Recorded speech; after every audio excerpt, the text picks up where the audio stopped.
Evangelho de Mateus, capítulo de número 2, a partir do primeiro versículo, diz assim a palavra do Senhor. Tendo, pois, nascido Jesus em Belém, da Judéia, no tempo do rei Herodes, eis que vieram do Oriente a Jerusalém os magos que perguntavam: onde está aquele que é nascido, rei dos judeus? Pois do Oriente vimos a sua estrela e viemos adorá-lo. Amém, irmãos? Podem sentar com a Bíblia aberta, porque vamos meditar em todo o capítulo 2.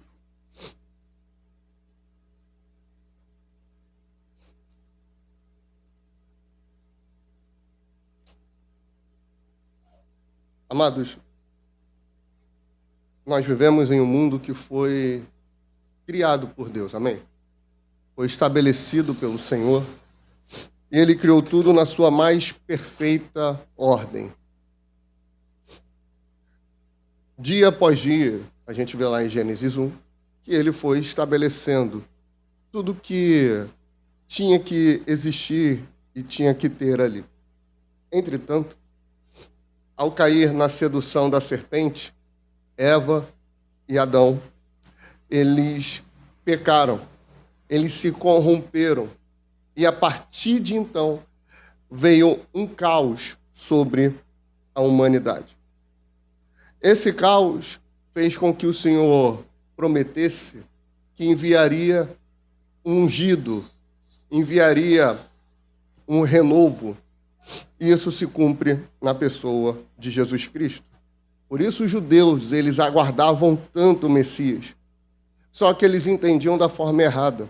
Eles aguardavam o Messias para que eles fossem libertos de Roma, assim como Moisés libertou Israel das mãos de Faraó do Egito. O mundo procurava um sentido de vida, e esse sentido ele foi encontrado em Jesus. Mas a promessa não era para os judeus apenas? Não. A gente acabou de ler um relato sobre o início dos primeiros meses da vida de Jesus. E aqueles que receberam um sinal sobre a sua vinda não necessariamente eram judeus. Quem recebeu o sinal foram alguns magos. Esses magos, eles eram do Oriente. Possivelmente eles eram ali da Arábia, da Síria, esses lugares mais longínquos. Não necessariamente eles eram israelitas. Na realidade, se a gente for pegar, eles etnicamente até eram inimigos de Israel. Mas eles perceberam que tinha algo diferente. Eles não eram mago, não era mago, bruxo, não, Harry Potter, essas coisas não. O mago aqui é o sábio. Ele tinha entendimento e conhecimento das coisas naturais, ele estudava astronomia. Astronomia não é horóscopo, amém? Não é essa coisa diabólica que tem por aí, não, tá bom? Eles estudavam e entendiam que as estrelas tinham algum ensinamento para trazer. Inclusive, lá em Gênesis, a Bíblia vai dizer que as estrelas serviriam, ou os lumiares, né? Serviriam para sinais de tempos e eras. É só você ver. Em tempos nasce estrela, morre estrela. Para quem estuda e tem alguma vocação nisso, entende que tem um mistério da parte de Deus. E eles entenderam isso. Tanto que eles veem que essa estrela está guiando eles, e eles chegam até a Judéia.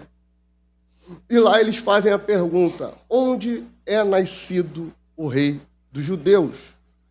Eles não perguntam onde nasceu aquele que viria a ser o rei dos judeus. Não. Eles já tinham entendido que aquele que nasceria já nascia rei. Já nascia com a sua realeza, porque ele era ungido de Deus. Interessante. Entenderam isso fora de Jerusalém. Porque aqui já se cumpria a profecia de Daniel, capítulo 9. Mas a gente não vai entrar nisso hoje. Herodes, ele fica preocupado. Sabe por que ele fica preocupado?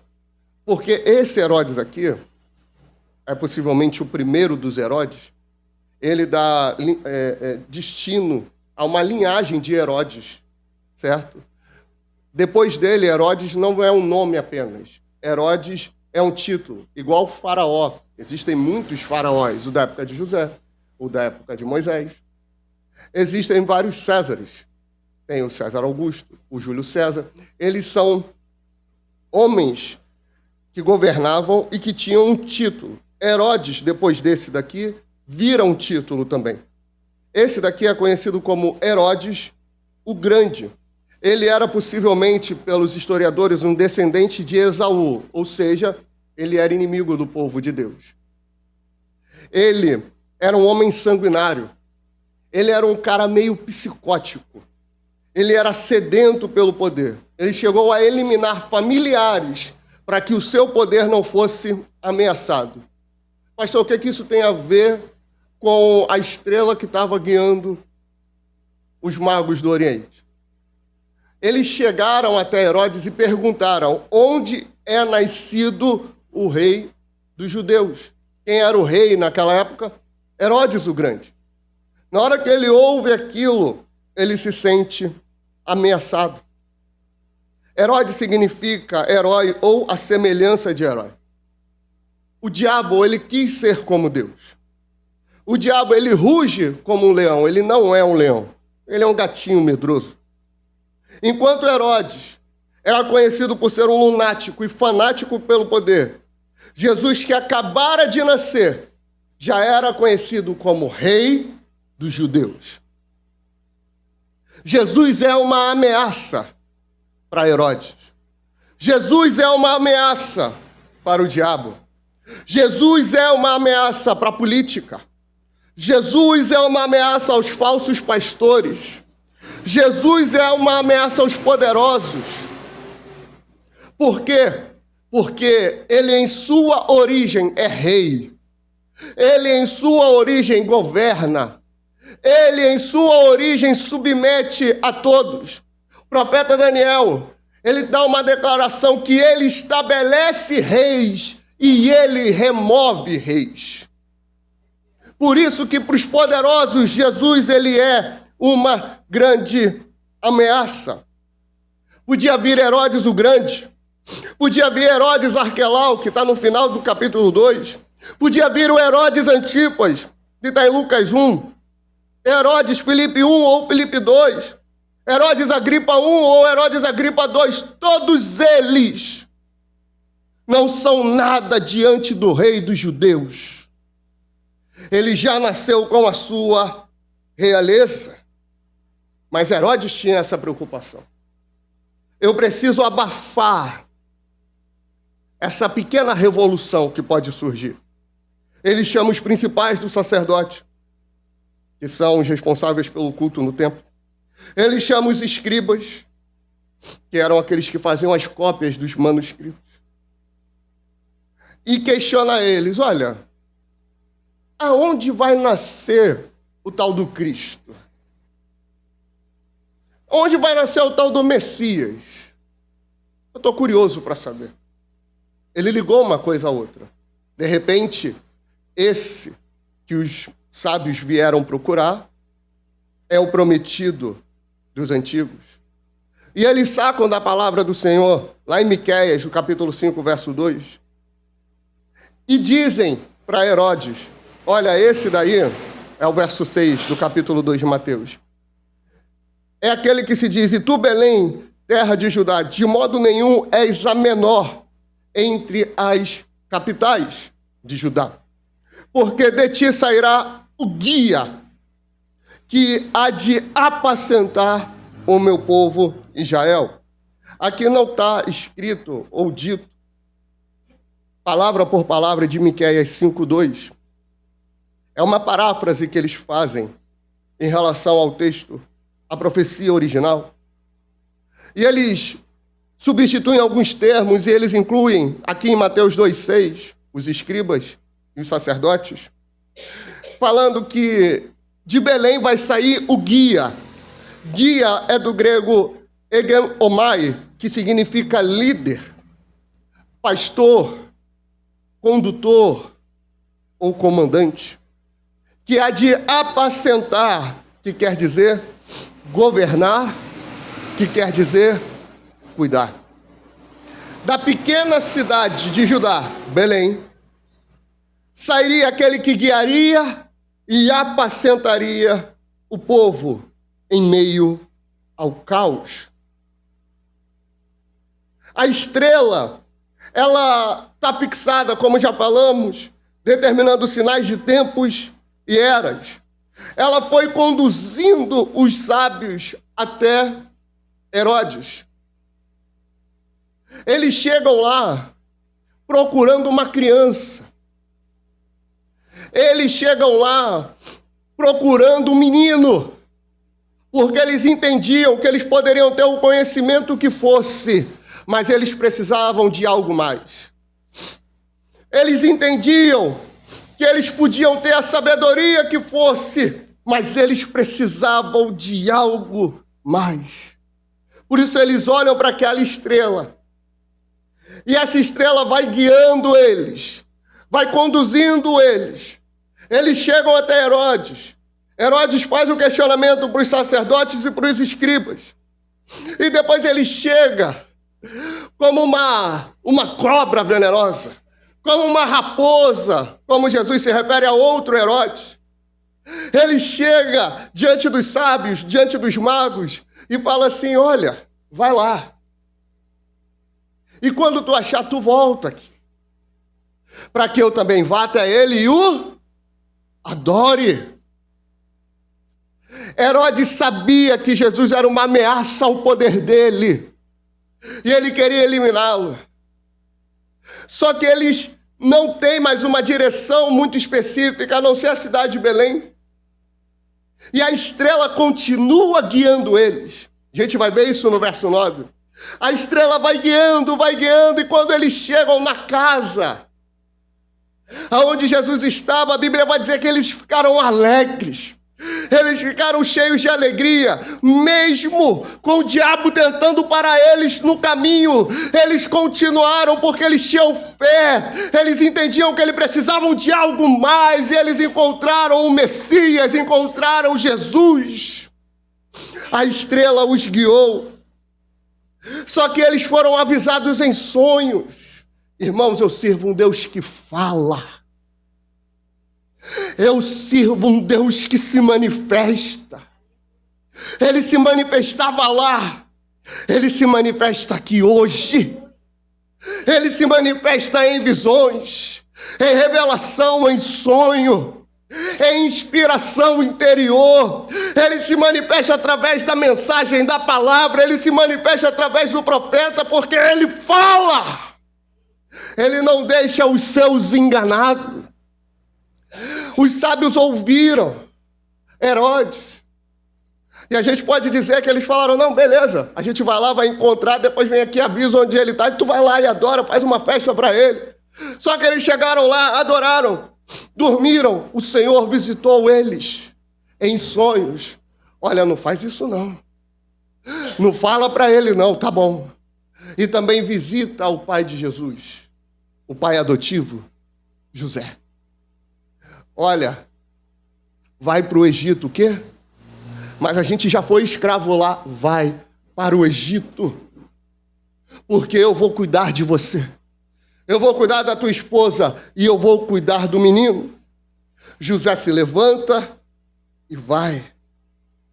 Em toda a história, nós vemos Deus se manifestar para preservar o seu povo, para preservar cuidando dos seus. Ele fez isso com Noé, Gênesis 6, 7, 8 e 9. Ele chama Noé homem justo, homem bom e temente a Deus. Ele chama Noé, fala: Noé, faz uma arca. Noé, olha só, eu vou salvar você e a tua família. Faz o que eu estou mandando, e ele obedece. O Senhor preserva José, que foi uma vítima da inveja dos irmãos dele. Ele foi vendido como escravo, ele foi enviado para a casa de Potifar. Lá na casa de Potifar ele sofreu uma traição. A esposa de Potifar queria ele, mas ele servia e era temente a Deus.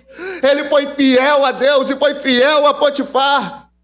Mesmo assim, ele foi parar numa prisão, sem ter culpa de nada, sem ter culpa de ter virado um escravo, mas ele não murmurou em meio ao caos. Deus o preservou.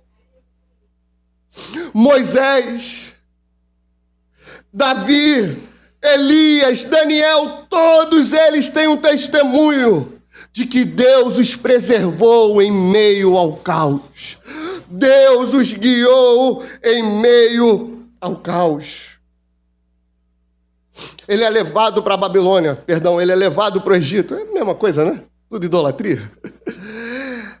José, Maria e Jesus são levados para o Egito. E lá no Egito eles ouvem uma notícia. Que Herodes se indignou. Ele não achava o raio do menino. Ele não achava a criança. A criança é a obra de Deus. A criança é o Messias aguardado e esperado. Eu preciso matar ele porque ele quer tomar o meu lugar. Uma criança. Um marmanjo daquele. Cheio de barba na cara, com medo de um menino. Porque esse menino era a ameaça dele. Ele fala, já que eu não encontrei um, eu vou dizimar todos. Todo menino de 2 anos para baixo tem que morrer. Só que o menino estava onde? Estava no Egito. Ele não tinha jurisdição lá. Ele não podia fazer nada lá. Absolutamente nada, irmãos. No final do capítulo 2, a Bíblia vai dizer lá no verso 20, acompanha comigo. Dizendo, levanta-te, toma o menino e sua mãe e vai para a terra de Israel, porque já estão mortos os que procuravam a morte do menino. Então ele se levantou e tomou o menino e sua mãe e foi para a terra de Israel. E ouvindo que Arquelau reinava na Judéia, em lugar de Herodes, seu pai, receou ir para lá, mas avisado num sonho, por divina revelação, foi para as partes da Galileia e chegou e habitou numa cidade chamada Nazaré, para que se cumprisse o que foi dito pelos profetas. Ele será chamado o Nazareno. José, Maria e Jesus estavam no Egito. Eles ficaram sabendo do que lá aconteceu, mas nem por isso eles voltaram para lá. Porque eles estavam sendo guiados por Deus. Irmão, toda decisão que você precisa tomar precisa ser debaixo da direção de Deus. Precisa ser debaixo da palavra de Deus. Ele precisa falar contigo, ele precisa te mostrar, você precisa ter um entendimento.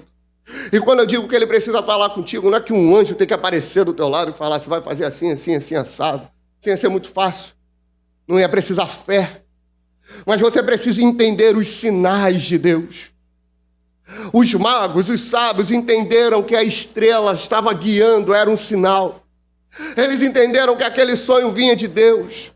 José entendeu que o sonho também vinha de Deus e ele confiou e foi. Eu vou para o Egito, eu vou porque o Senhor está falando comigo.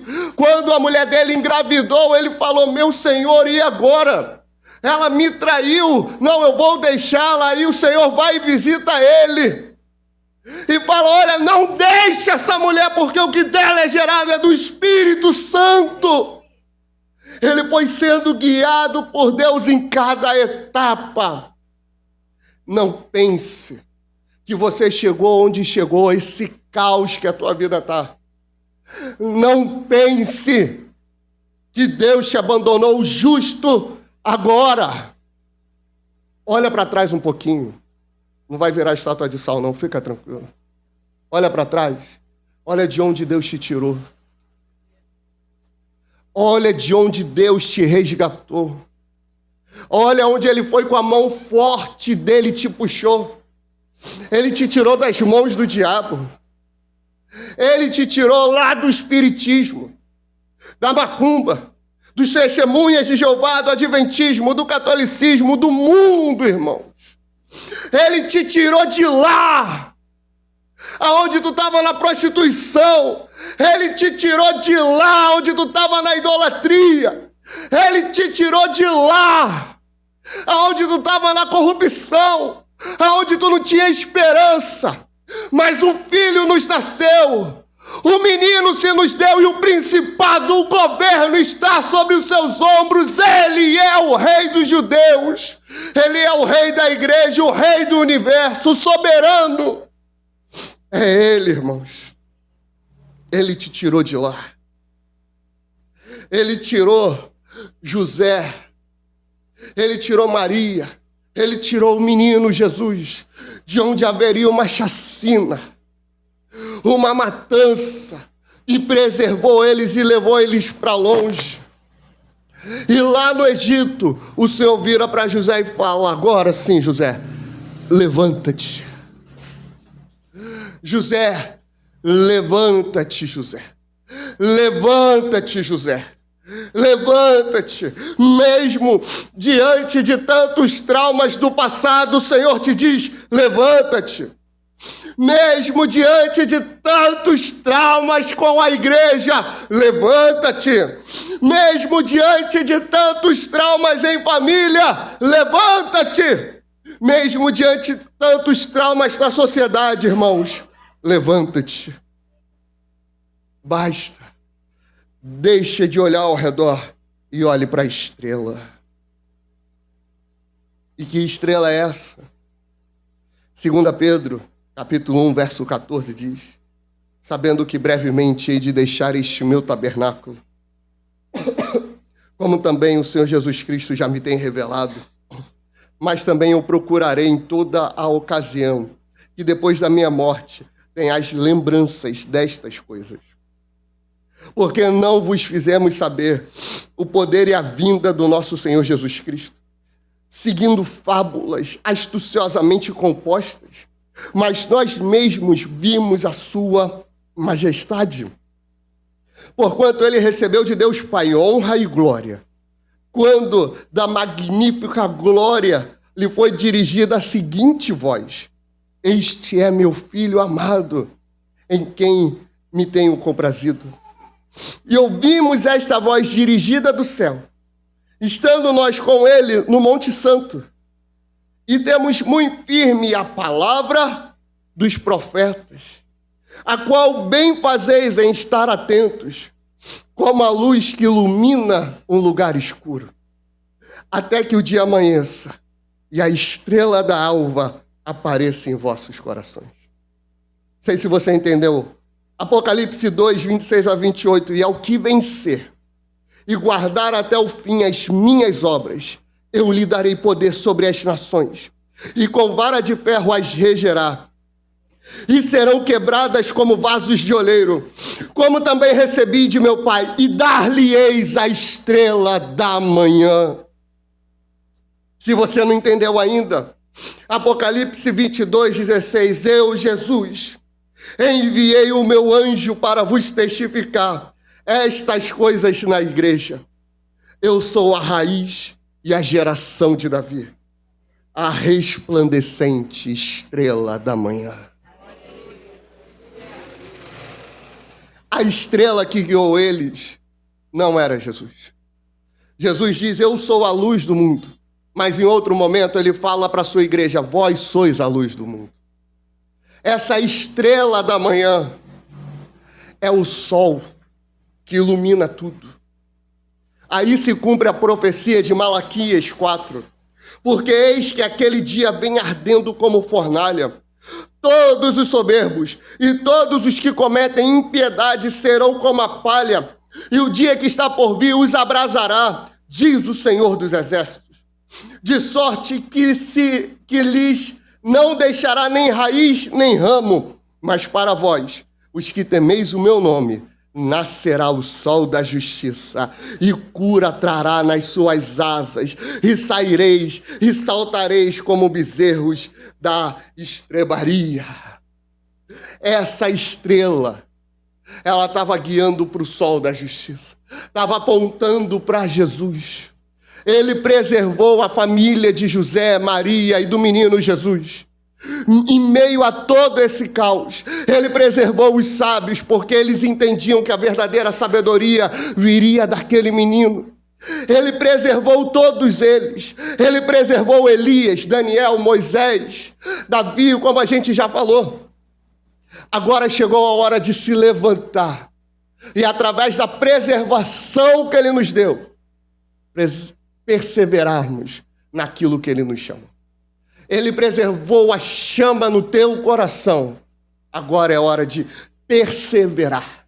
Agora é hora de batalhar. Agora é hora de ir atrás, porque a estrela da manhã está no meio de nós.